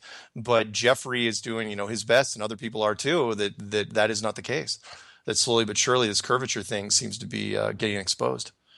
And then again, that's my question: is sea level the same everywhere? Like, is all the water that we see in the world just equalized to wherever we call the coast? I know that sounds like a stupid. No, it's not, and I'm not saying it right. Maybe. No, it should be. I don't know for sure, because how are you going to test it? The only way you'd really be able to. In fact, I do not know how you would test that. But yes, sea level should be the same. If you believe in a globe, the sea level should be the same everywhere. In fact, even if you don't believe in a globe, even in a flat Earth, the water should be the same everywhere, because water evens out. There should not be, now in a globe, again, because it's centrifugal force, I would expect a bulge at the center. But anyway, let's get through a few more of these before the break. The Signal. 2014, last year's movie with Lawrence Fishburne, about some kids that were abducted by an alien group that looked human, and then they put them in the middle of an Arizona desert that they thought, in a military facility. They basically built the facade that they were living in a United States military facility. That was crazy. I wasn't ready for that. Yeah, and at the end, spoiler alert, turns out they weren't in a military facility at all. They were always on a floating, flat, domed structure that represented, 50 miles wide at least, of the Arizona desert. And it's a great little ending. I love watching the last 20 minutes of that thing. I've watched it over and over. They started on Earth, though, right? They were abducted. Yeah, they started on Earth, but the point was, like any animal that's taken to a zoo, Right. when you relocate them, human beings are a little bit different. You have to make their environment seem as realistic as possible.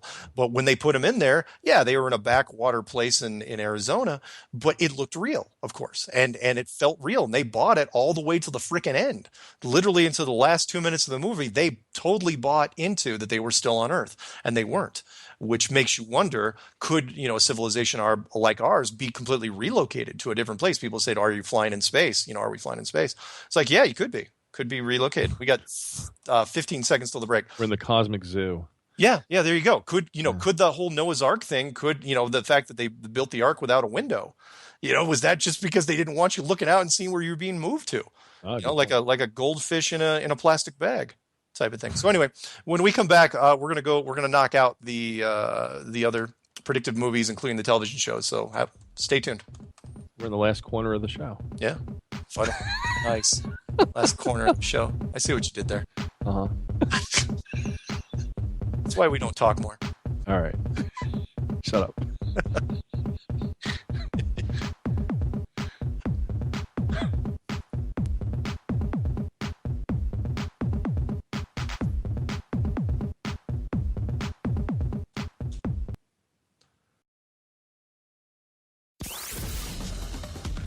Freaky Friday with the Woo Crew. Fridays on Truth Frequency Radio.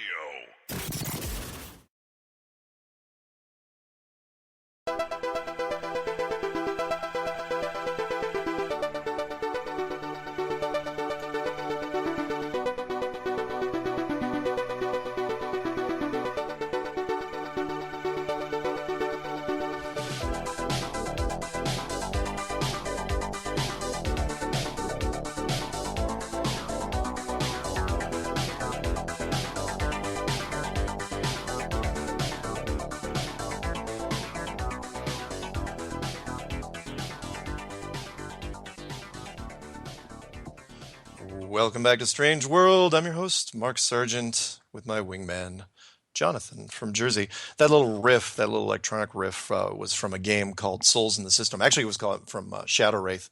It was done by a German guy named Volker Tripp, Tripp. Good guy.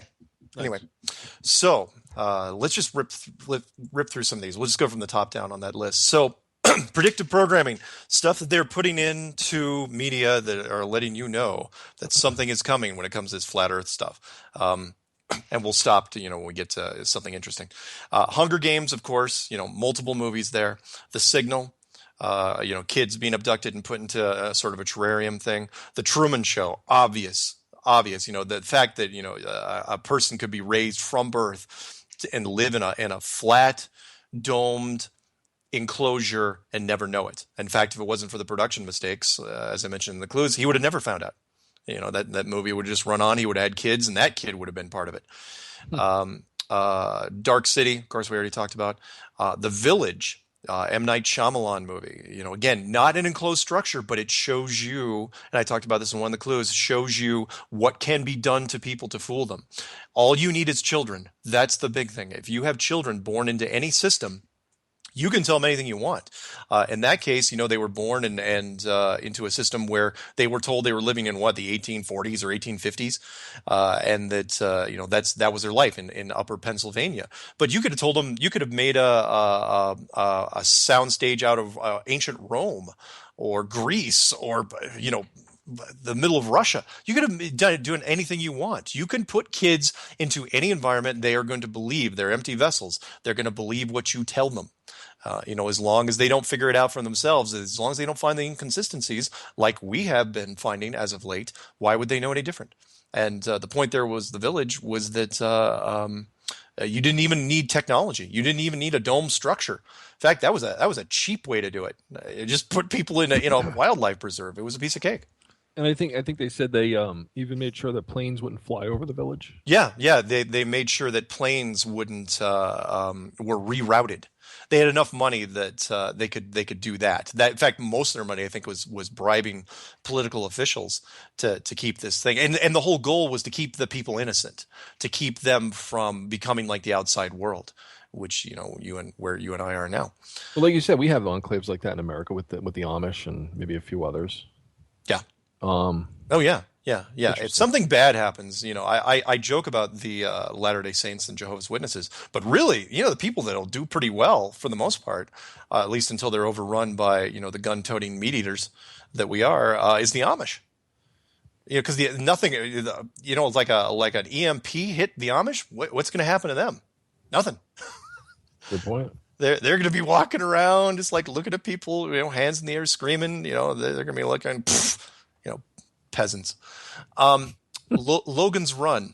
This goes a little waves back, and one of these days they're going to have to remake it. But you ought to check it out. And I tied this kind of to The Village, even though it's not necessarily predictive programming, but it lets you know what can be done with a civilization. This was the exact opposite of The Village, where it's a high-tech civilization, very futuristic, in an enclosed city. But what they did was they told everybody. Again, people will believe this. They implanted little crystals, little chips in their hands, and there's some predictive programming for you, and told them, oh yeah, by the way, your lifespan's 30 years. After 30 years, you get reincarnated, and you get sent up into this giant carousel, and it's this big party, and you get really high, and they get whacked by a giant bug zapper, but everyone thinks it's a happy thing. It looks better than the way you made it sound. I know. Sounds like you're tripping on that. Well, yeah, that's the premise.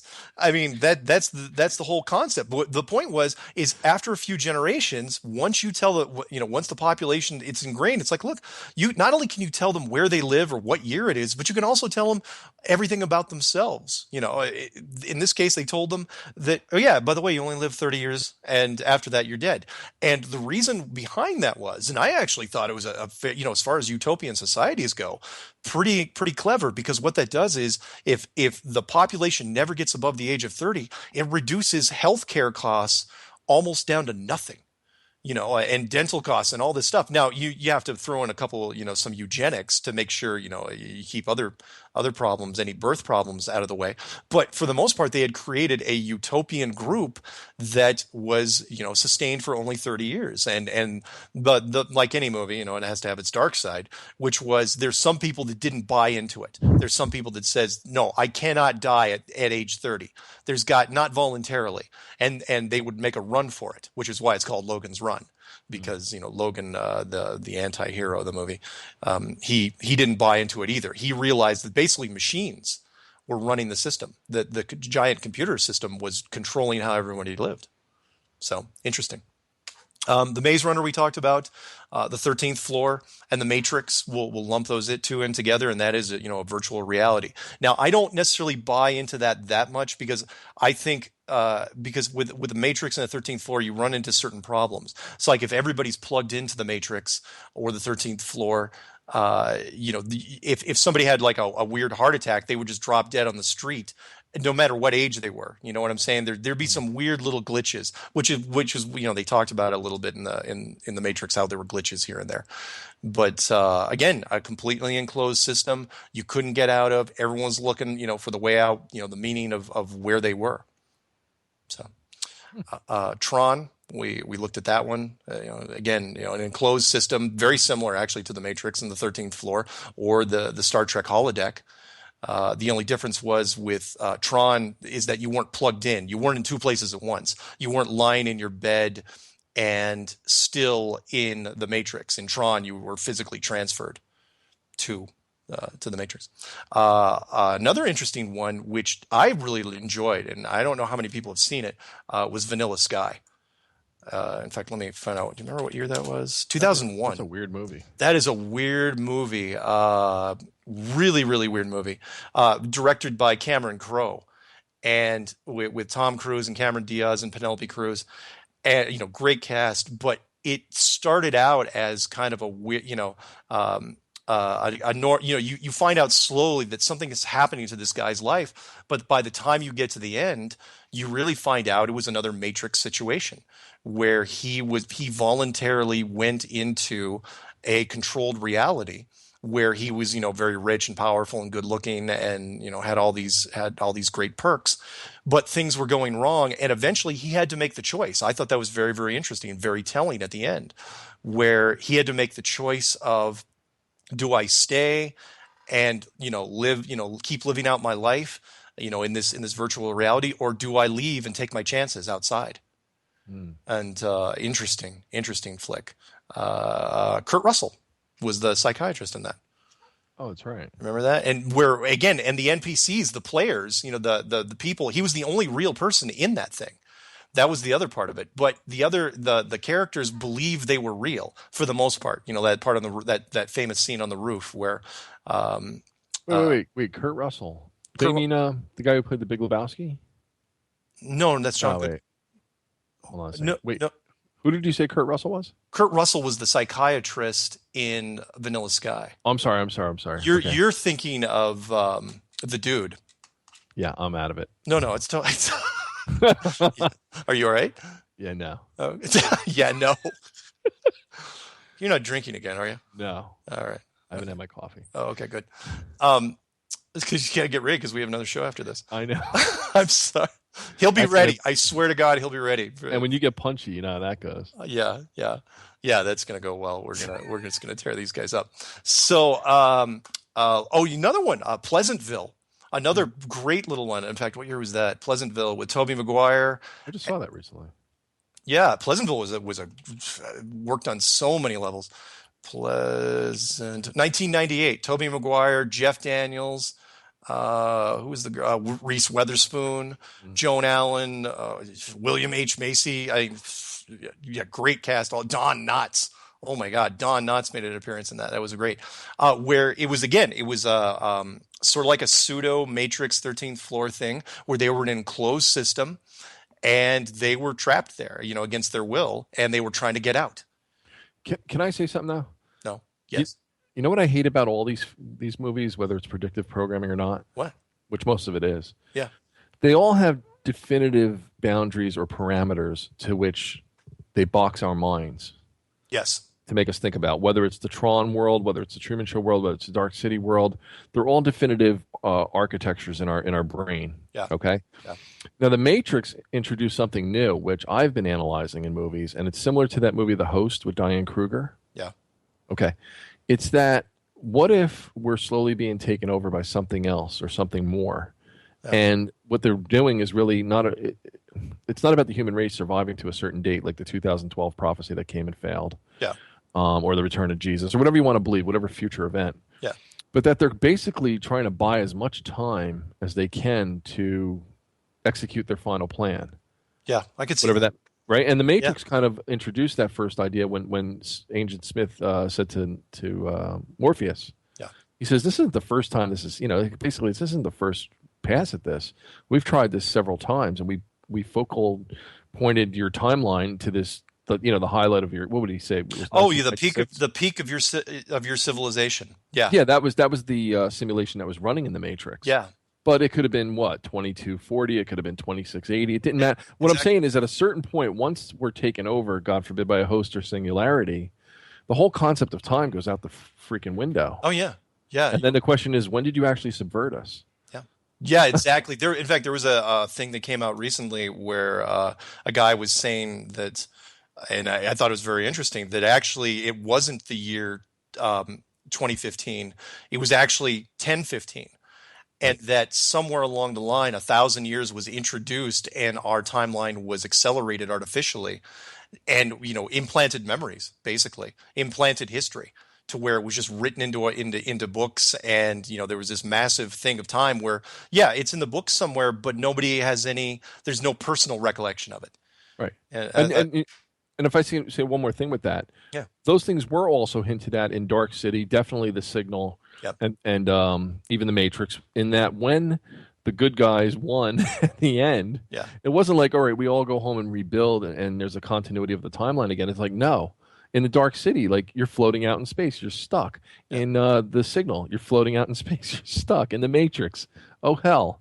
The whole world's destroyed. We're stuck. People keep forgetting that at the end of The Matrix, everyone died except for Zion.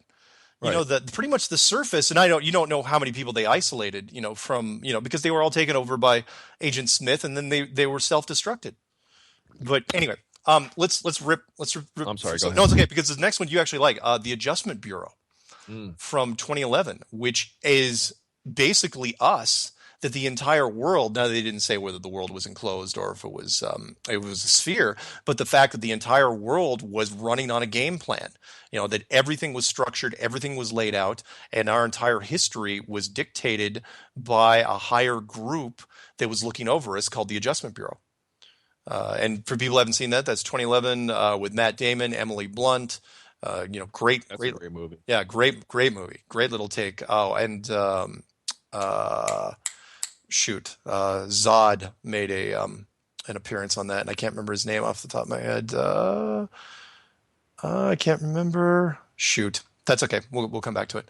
Little movies you maybe not have seen. The Giver, that went straight to DVD. 2014 with Jeff Bridges and in fact, it's funny. In fact, it's the same kid from The Signal, if I'm not mistaken. Brenton Thwaites. I'm pretty sure that's him.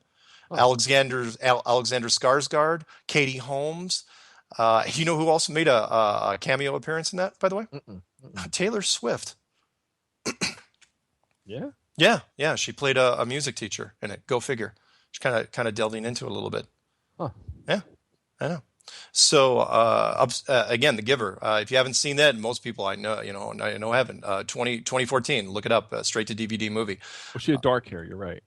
Yeah, that's what it was. She had black hair. Upside. Yeah, she looked really different. Stay blonde. Don't go dark. Upside Down. 2012. Nobody saw that movie. In fact, somebody sent that to me with Jim Sturgis and Kirsten Dunst. Which was basically two worlds, two globes sitting within a mile or less of each other, and that people traveled between worlds, which was an interesting Whoa. Concept. And there was this weird social economic disparity between the two. Is it worth saying? Yeah, interesting movie. Upside Down, 2012. Again, one of those movies. And again, as I was watching it, I was thinking, man, this is tough to market. Seriously, because I'm looking at this guy's like, how could I, because I love trailers, and I'm looking at this going, how could I make a trailer for this thing? I know one guy you can market it to. Who? I'll give you his initials, LSC. Oh boy, that should be the running gag. You should bring him up in some obscure fashion every show. You know why, right? I mean, it would seem that way. Yeah, you should be able to look up and you should be able to look up and see the continents and stuff. That's brilliant. Something, by the way, this little side note on the movies before we get to some of the television shows, because we got 10 minutes left and I'll rip through them. Something, I don't know if I sent that to you. Did you ever look up on YouTube the fact that and again, this is a flat earth thing, the hive mind misses nothing, that in every Pixar movie, every single one except for The Incredibles. Oh my God.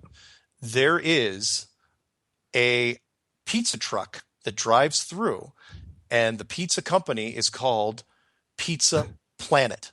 Did you send that to me the other week? Did I send that to you? Did you? Because I showed it to my son, and he was flipping out. Yeah, he's like, yeah. How do you put the pizza truck into like the movie Brave, which is what Ireland in medieval times? How do you put it into just there's so many little, and they worked it into every freaking movie except The Incredibles, and I think that they just forgot. Somebody said, my son made me go watch it. Somebody said it might actually be in The Incredibles. In the final scene when they're fighting in the city, when he has the big robot thing. You think it's still there? It was parked on the curb in one of the city scenes. Oh, good. Then it would be complete. And again, we were saying, why is that predictive program? Well, because how many planets are shaped like a pizza? Or that's like a Riddler joke from the old Batman series. When is a planet shaped like a pizza? When it's flat. And that's how corny the jokes were. Yeah, that's how corny the jokes were. That's so true. All right, so and let's get into the stuff that's that's really reinforcing, because it's there on television every freaking day. The most obvious would be Under the Dome. Based on a Stephen King book. This thing came out in 2013. Again, no accidents. Started in 2013. It just got picked up for another season. Are we in season? It's already done 39 episodes. from 2013 to 2015, and the whole concept was that it was, the entire city was trapped underneath a firmament-style dome. Remember, Psalm 19:1, the firmament. Remember that. The under the dome again. That's a running current, television series. I can't remember what network's broadcasting it on, but it's it's a major show right now. Which also ties in. It might be a little bit of a ripoff unless the Simpsons movie ripped it off, which was the Simpsons movie. I got to delve back into the Simpsons movie real quick, which was the entire. The Simpsons made one movie after 20 freaking seasons, and the entire concept was that it was under a dome. The entire city was trapped under a dome, and they kept referencing it all the time. Life under the dome. How do we get out? Who's going to get in? Who controls the dome? Very, very interesting. Another quick one I got to mention, because we still got 7 minutes. We got time. Is Ascension. For those people who haven't seen it, this was a sci-fi little series, and it only ran 3 episodes. But the whole concept was kind of, I don't know if it was a ripoff of, there was a British television show called Space Cadet. Have you ever heard of this? No. It's like being punked. The ultimate punking.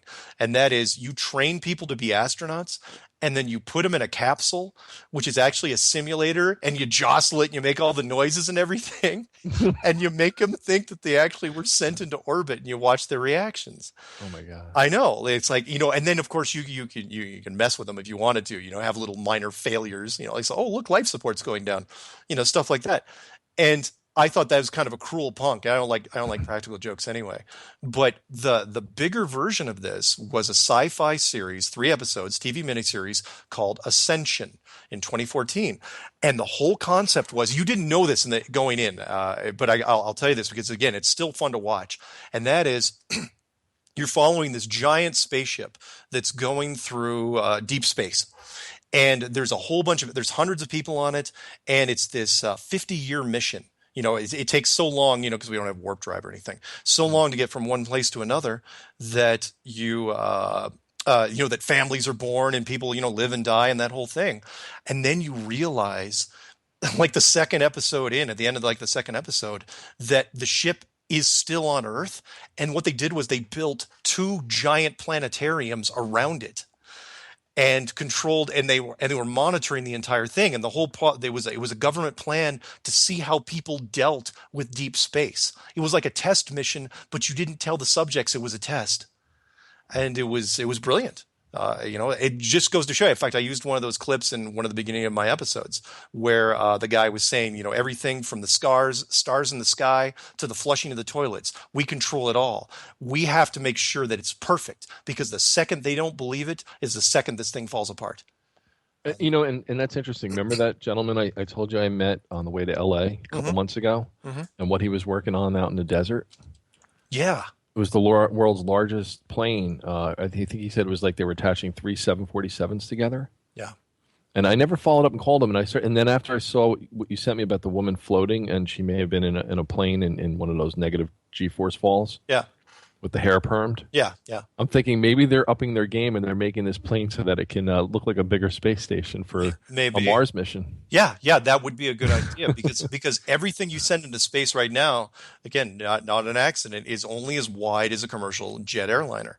Yep. And you think, well, why wouldn't they have anything wider? It's because you can't simulate anything wider if you're trying to simulate zero gravity. You have to invent an entirely new plane with like this massive midsection to simulate zero gravity, and who knows? Maybe they're going to try it. The other movie, again, I get to watch some neat stuff because people send this stuff to me, which was the Wayward Pines. You ever heard of that one? No, what is that? 2015 10-episode miniseries. I don't think they're going to do it any longer, and it ran with Matt Dillon, Carla,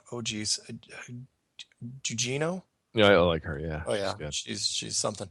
And Toby Jones. I mean, it's an okay cast, but it's the whole concept was that everyone was kind of in an enclosed city. By the way, Mark killed it because he started promoting the flat Earth. What? You must have killed the series when they realized, oh, this is getting too close to the truth. Yeah, there you go. No. It was only going to be 10 episodes. Oh, okay. I made sure I was watching this thing, and I wanted to see where they were going with the 10 episodes. But the point was, it was a completely different take on it. In fact, I think M. Night Shyamalan helped produce it. You knew there was going to be a plot twist. And the plot twist was that not only were they in an enclosed city that was completely surrounded by this electric fence where there was these weird humanoids on the outside of it, and it wasn't advanced. It was like a devolving. It was kind of like Chuds or Morlocks or the monsters outside, and you couldn't figure out why. And what they had done was they had cryogenically frozen a whole bunch of people in a mountain. And then 2,000 years later, or whatever it was, they built this city, and but to keep people from freaking out, they told them they just didn't let people leave, and they didn't kind of reveal what the city was about. But the whole thing was really about time travel more than anything, because they were being people were didn't unfreeze everybody at once, and they were going through different iterations of the town. So like the town had already been wiped out once, and then you realize this is like version 2.0, and they're still working on it. But an interesting series, and I know I'm giving away some stuff here on it, but how they did it was very, very good. And I don't give M. Night Shyamalan hasn't been involved in many good things for quite a number of years, but this one was solid. So we got 2 minutes left. So what do you want to? You got any parting shots? I have a 2 of clubs and a 4 of hearts. I got nothing. I don't know. Nice. I'm going to look up. Hang on. I'm going to look up real quick. I'm going to type in just to see flat Earth. Oh no, I do want to say something actually. Say something. I kid around a lot, because this could be a serious subject, but I don't think that's our format. Unless you want to get really myopic and polarized, and we can be real hardcore and real hard edge and just be totally serious scientific. Oh yeah, yeah. Treat this like. It's so horrible. Yeah. You should overthrow the government. Stop paying your taxes right now. No, but you have to kid around about this. You have to be with an open mind and just laugh, because everything at this point, life is like a joke. I used to shake my head and be like, "Is this real?" And now I'm just like, the hell with it. Sure, we'll entertain that. Let's examine it. Yeah. I agree.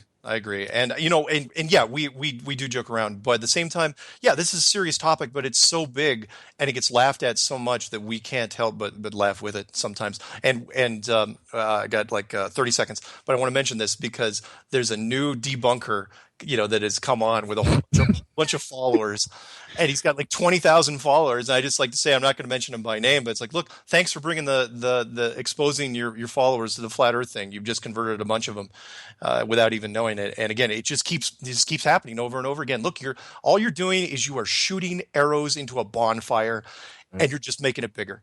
So with that, we're going to call this one good. I have no idea what we're going to do next week, but it should be something fun. Thank you, Jonathan. I'm sure you and I are going to be doing. Buddy. Yeah, we're going to do some other stuff real soon. In fact, we're going to be on Chris and Sheree's show here, and I got my coffee, so I'm good. Right on. Yeah, I'm going to have to jack up on that as well, and probably candy bars. Anyway, see you, man. See you soon.